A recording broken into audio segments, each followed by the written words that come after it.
Bondoso Deus, ó Pai Celestial, damos-te graças porque temos acesso à Tua presença pela mediação de Cristo Jesus. E é em nome de Cristo Jesus que nós nos aproximamos para confessar-te os nossos pecados. Pecamos nos nossos pensamentos, pecamos em nossas palavras, em nossas ações. E também, ó Deus, nós desobedecemos em circunstâncias diferentes, por vezes, a Tua palavra. E pedimos o Teu perdão. Pedimos a Tua ajuda para que possamos ter vida digna de Ti. Para que possamos, ó Pai, estar sempre crescendo, chegando à maturidade espiritual. Vivendo a fé à luz da Tua vontade soberana. Assim fica conosco, vem-nos conduzir. Esteja falando através da Sua palavra escrita aos nossos corações. Oramos agradecidos em nome de Jesus. Amém. Nós vamos cantar ainda do Inário, o hino 129 da Bíblia, A Luz Celeste.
Não estavam mais contentes de serem dirigidos e conduzidos por Deus, na verdade.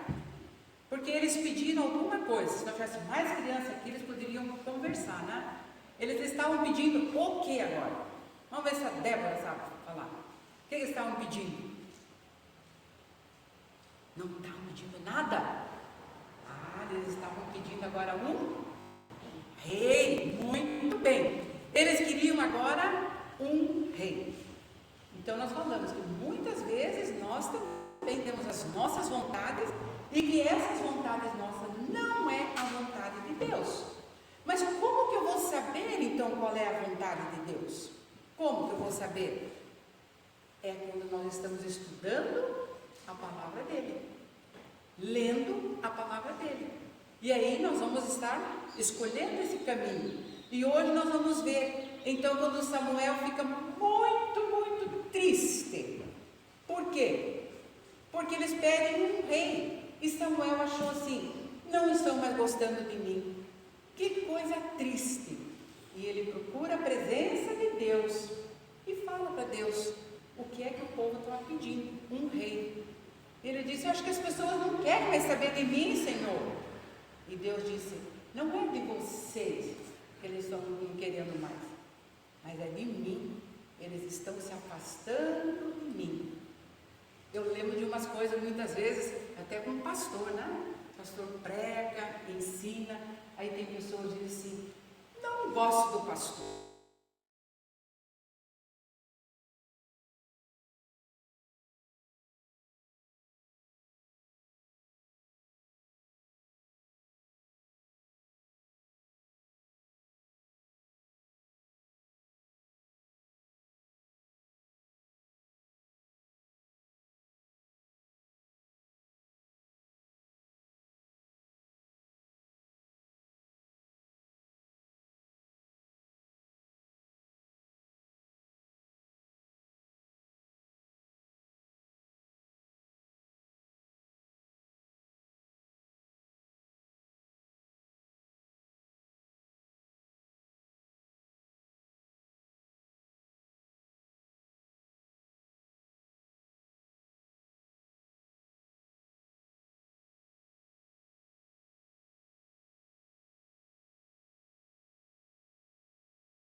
ele diz: homem de Deus.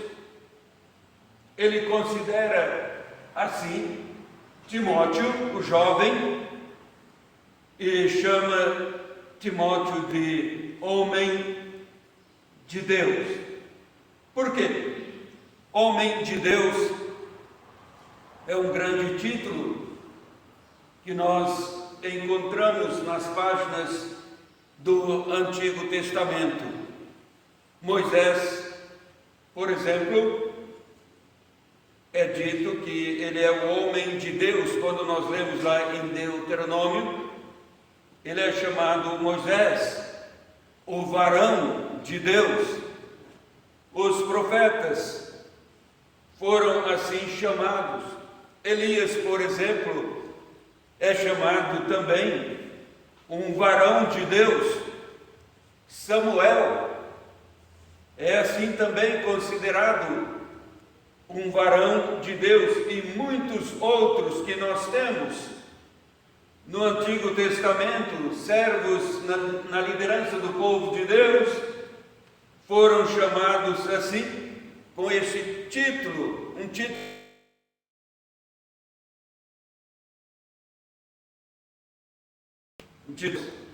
E a intenção de Paulo, chamando Timóteo de varão de Deus, homem de Deus, era estimular. Timóteo precisava se esforçar mais, um pouco mais, no serviço de Deus. Então, Paulo não lembra a Timóteo da sua fragilidade, como fez em situação diferente, quando diz para Timóteo que as pessoas que são chamadas por Deus não são tímidas, covardes para servir a Deus. Aqui e lá ele estava mexendo exatamente com uma situação de comportamento, de temperamento do jovem Timóteo, que estava tímido e com medo, né, no exercício do seu pastoreio, tão jovem que era, e Paulo estava lembrando disso e apontando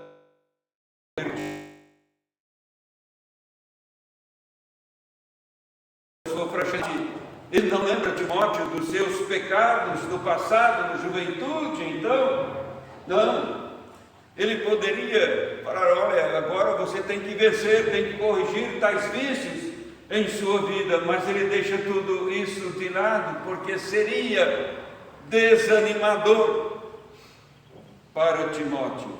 Antes, ele motiva, ele está procurando estimular a Timóteo, e ele então usa a própria honra que está nele mesmo, em Timóteo, uma honra dada, concedida por Deus, para motivá-lo mais no serviço a Deus, a honra de ser um varão de Deus.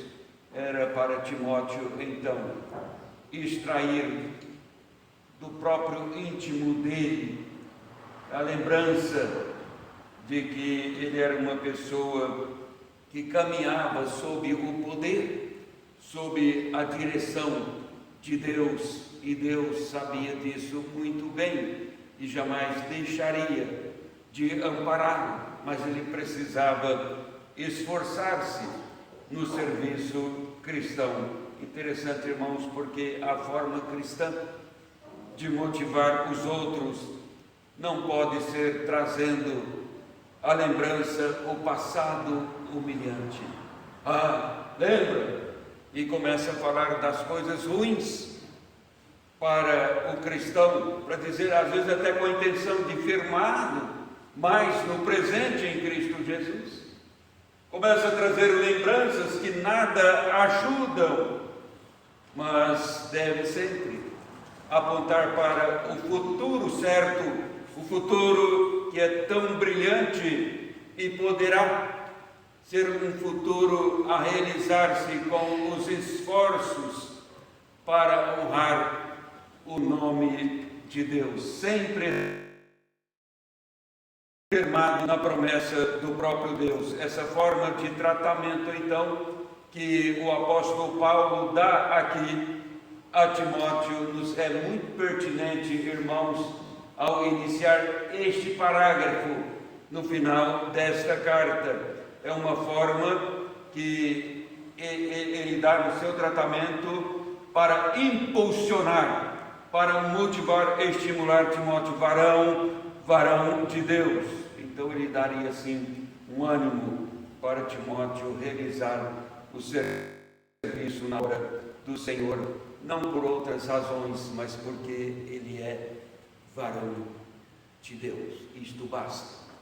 É como se Paulo falasse assim com Timóteo: basta, você é homem de Deus, pense nisto, e você vai tirar forças para enfrentar as adversidades, os desafios neste mundo.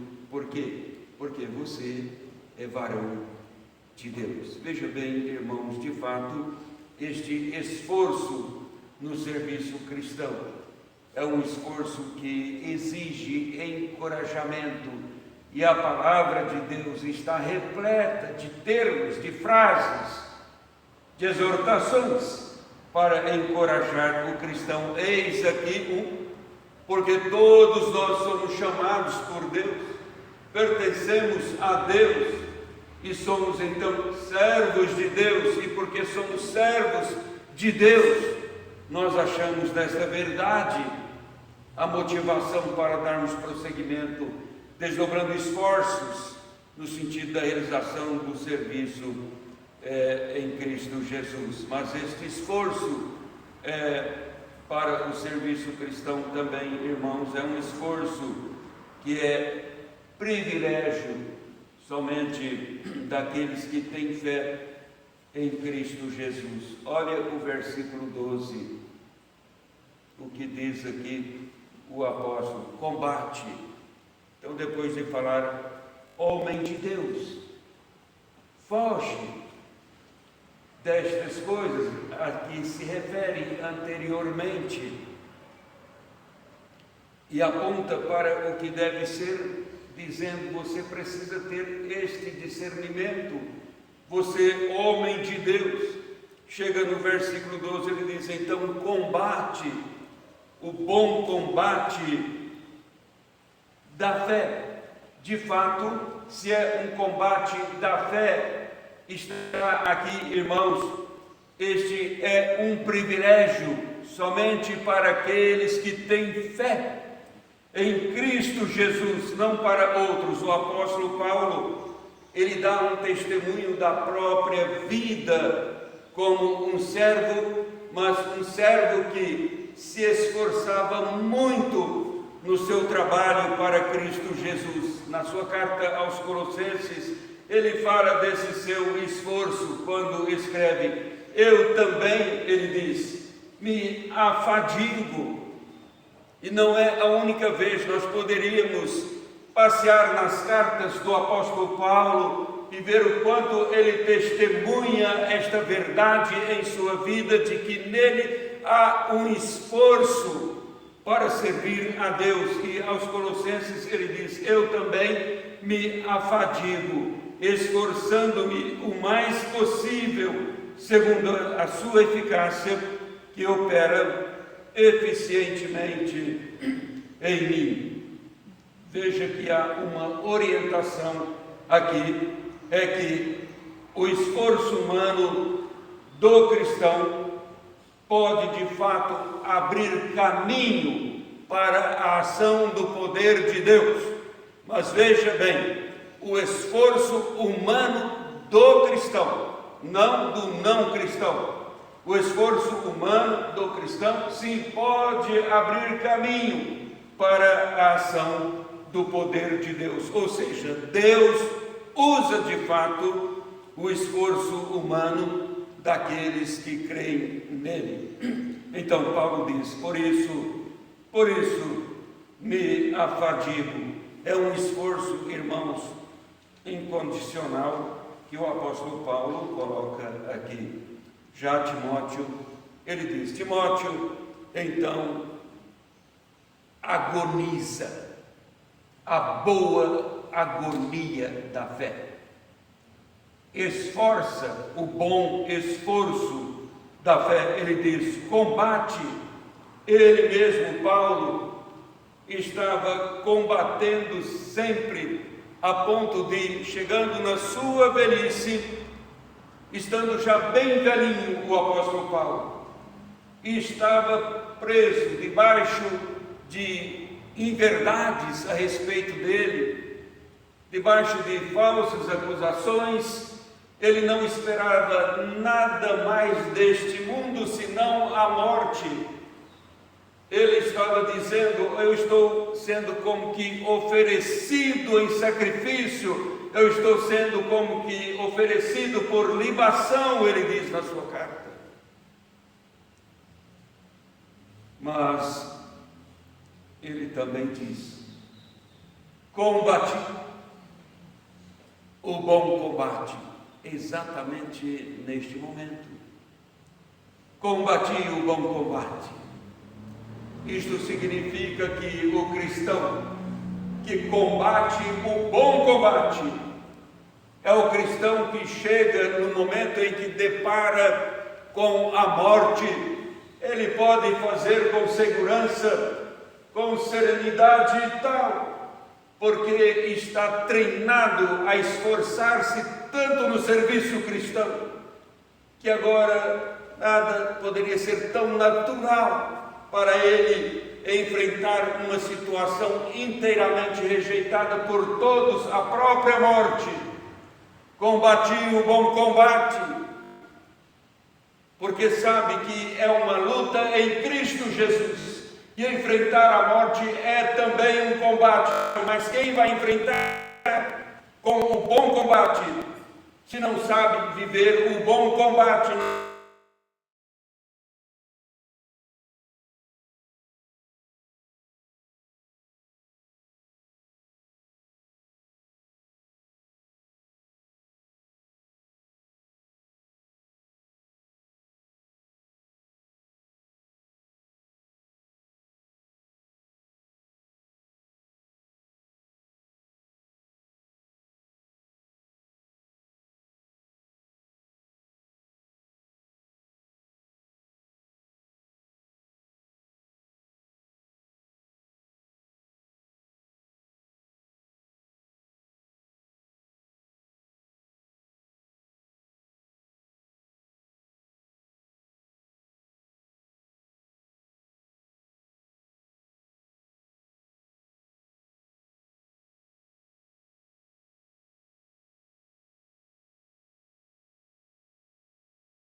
Uma ética, o cristão, que exige esforço neste mundo para andar em retidão na presença de Deus.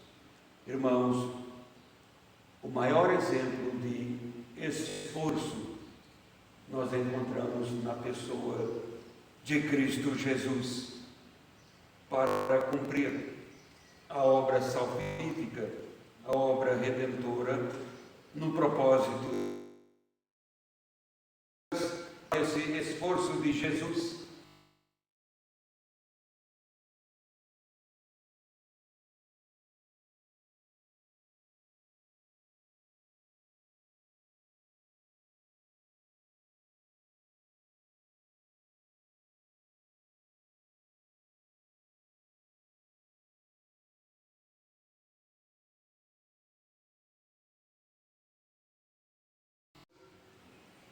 relata que Jesus, em oração, ele diz: e estando em agonia, orava mais intensamente, e o seu suor se tornou como gotas, se tornou não em gotas de sangue, mas como gotas de sangue que são colocadas aqui para ilustrar o que Lucas quer dizer. E o seu suor se tornou como gotas de sangue caindo sobre a terra. Mas Lucas diz: e estando em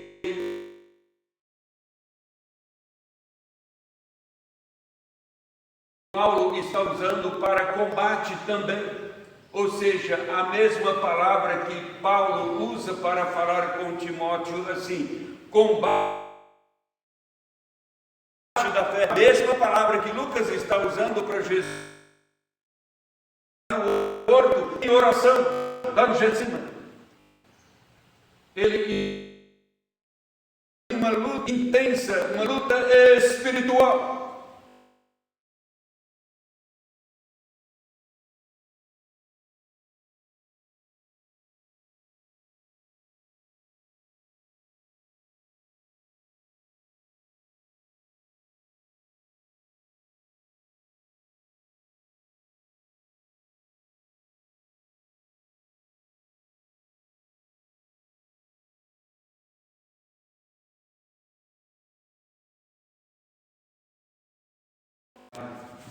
O serviço cristão. Ora, irmãos, fala-nos muito sobre servir a Deus, que somos cristãos neste mundo. Mas qual é a intenção dos nossos esforços nesse serviço de Cristo Jesus?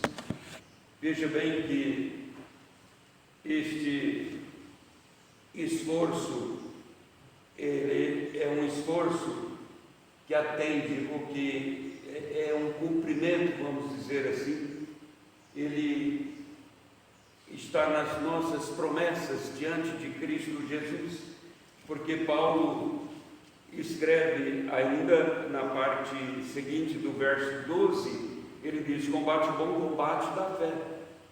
Mas depois ele diz: toma posse da vida eterna, para a qual também foste chamado, e de que fizeste a boa confissão.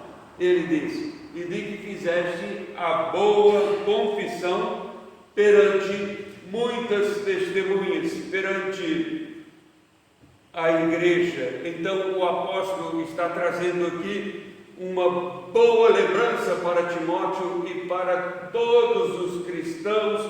Ele está trazendo uma boa lembrança que inspira o esforço para o serviço cristão. Ele diz: fizeste a boa confissão, fizeste a boa profissão da fé. A confissão de fé era um testemunho aqui a todas as pessoas, diante de todas as pessoas, de que estava entregando a sua vida a Cristo como o seu Senhor, Salvador e Mestre. Era assim. Existia a boa confissão que Paulo está escrevendo, ela acontecia também já diante dos grupos na igreja do Senhor Jesus. Por isso nós temos na carta de Paulo aos Romanos a confissão de fé, que é chamada uma das mais antigas da profissão de fé, quando Paulo diz: se com a tua boca, não é assim, irmãos, confessares a Cristo Jesus como Senhor, e em teu coração creres que Deus o ressuscitou dentre os mortos, serás salvo. Mas se confessar com a boca, com palavras, fazendo assim pública a sua fé, aquilo que você crê. Por isso, nas formas de culto da linha, na teologia reformada, sempre as formas de culto tem isto: vem a pessoa diante do grupo da igreja, é preciso publicar a fé mediante as perguntas: você crê?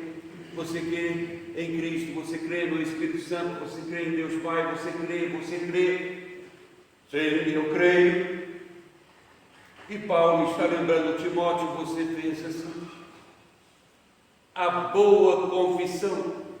Então, agora, estas promessas feitas na confissão de fé precisam ser promessas cumpridas. Ele busca, assim, esta lembrança para Timóteo, com a palavra de Deus, lembra a cada cristão, para motivar um esforço, às vezes, acima das nossas próprias forças. O cristão, acima de tudo, e em primeiro lugar, irmãos, ele ofertou a si mesmo a Cristo na sua profissão de fé.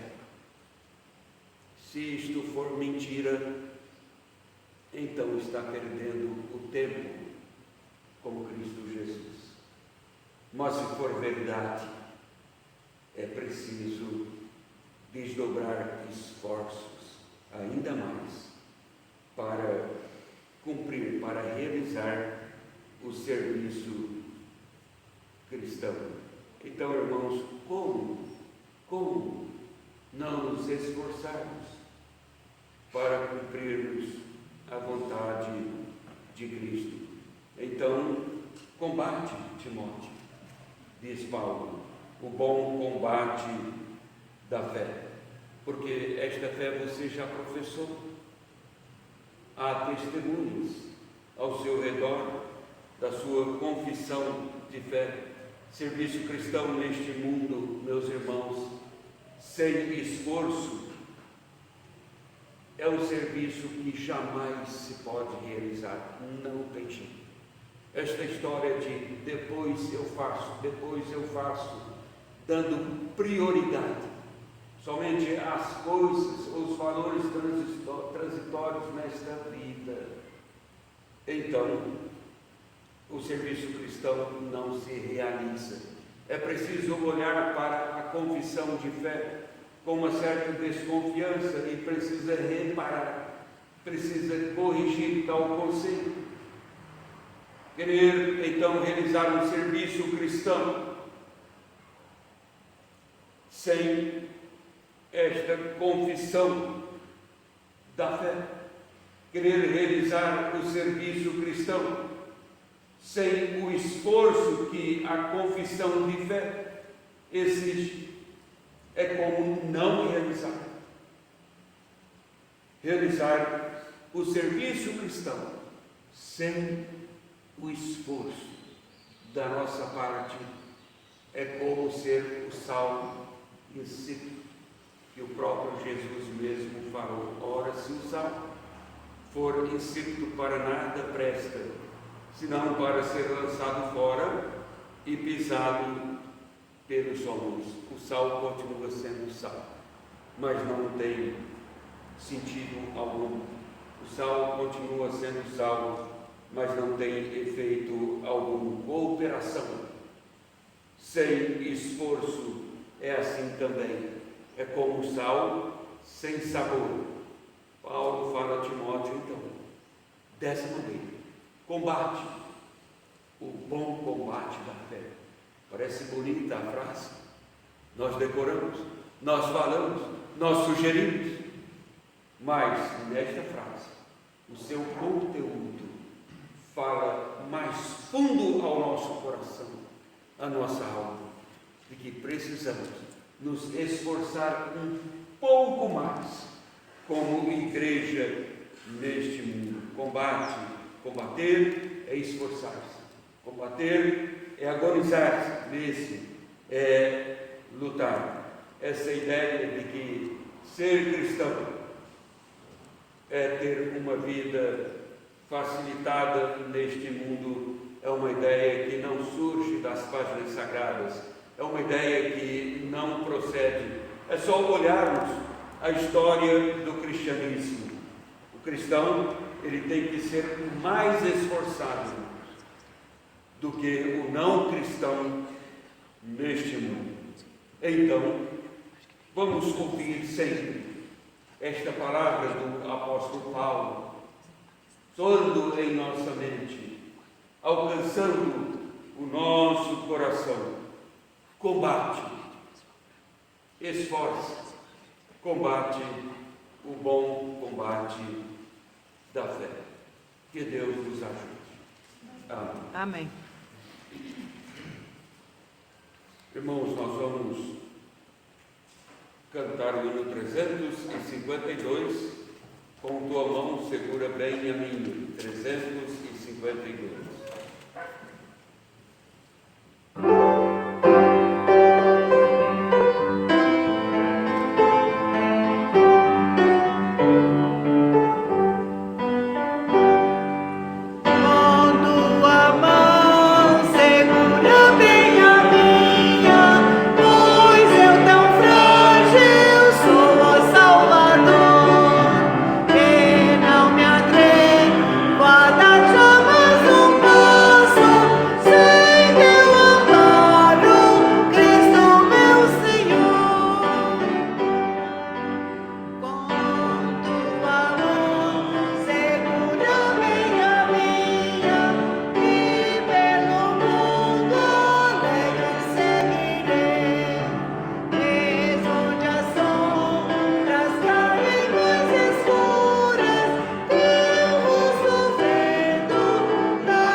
Curvemos nossas frontes. Eu vou orar neste momento.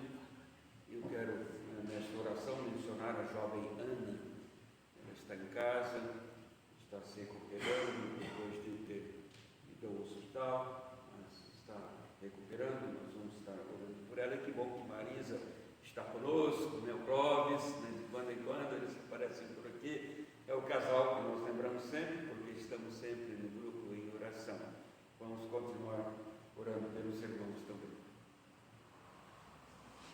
Pai Celestial, no final deste culto nós nos colocamos ainda na Tua presença, a nossa oração.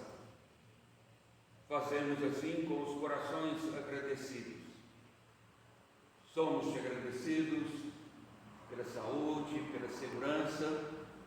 Somos agradecidos pela paz que o Senhor outorga aos nossos corações. Somos agradecidos por Tua palavra, porque a Tua palavra é viva, a Tua palavra é poderosa, é eficaz, é palavra que nos motiva a caminharmos no Teu propósito neste mundo.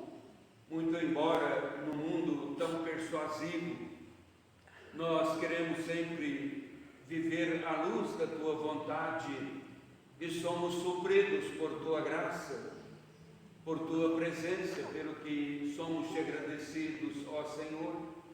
Somos te agradecidos por Tua provisão também, como o Senhor nos sustenta a cada dia. Somos te agradecidos pela manutenção da vida. Somos te agradecidos porque o Senhor nos dá a salvação e nos chama a desenvolver essa salvação conforme os princípios da Tua palavra. Amém, Senhor. Nós somos agradecidos porque somos chamados por Tua graça para colocar no Senhor mesmo a nossa confiança, a nossa fé. Amém, Jesus. E é assim que nós suplicamos, ó Pai, a Tua bênção, mencionando agora a jovem Ana, ela que está enferma e está em tratamento. Pedimos, ó Pai, a Tua intervenção, porque ela, vida jovem, o teu cuidado, dando ao Senhor plena recuperação, dando saúde e disposição para que ela continue firmemente no desenvolvimento da sua vida em todas as áreas. Que ela possa, ó Deus, ter certeza do teu cuidado e viver já na juventude a experiência deste cuidado maravilhoso que o Senhor tem para aqueles que temem o teu nome. Amém. Queremos dar-te graças também pela vida da nossa irmã Marisa, o Clóvis, este casal que está aqui conosco, especialmente pela vida da Marisa, que tem enfrentado a enfermidade também, na certeza do teu cuidado, da tua presença e do teu poder agindo na vida dela, dando a Deus sucesso através do cuidado médico, dos tratamentos. Então, com ela nós nos alegramos e com Clóvis, com sua casa. Mas pedimos, ó Pai, continues graciosamente fortalecendo esta vida para que o teu propósito soberano seja realizado nela. Dê a ela, ó Deus, sempre esta esperança viva no Senhor. Dê a ela, ó Deus, sempre a disposição e, sobretudo, a disposição de submeter a vida à tua vontade. Amém, ó Deus. Assim, ó Pai, cuida de todos na tua igreja, fica conosco, igreja-nos nesta tarde e propicia-nos também uma semana próspera, segura em ti. Nós oramos agradecidos em nome de Jesus. Amém. Amém. Nós vamos dar a oportunidade para o recolhimento das ofertas neste momento.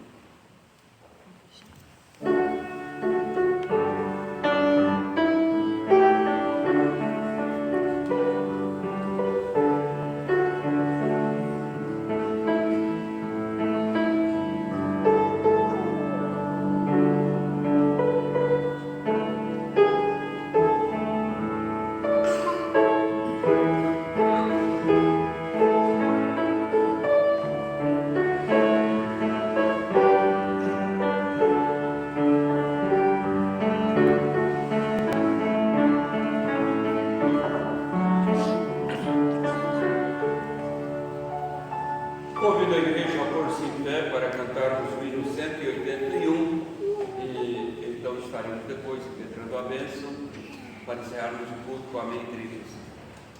181.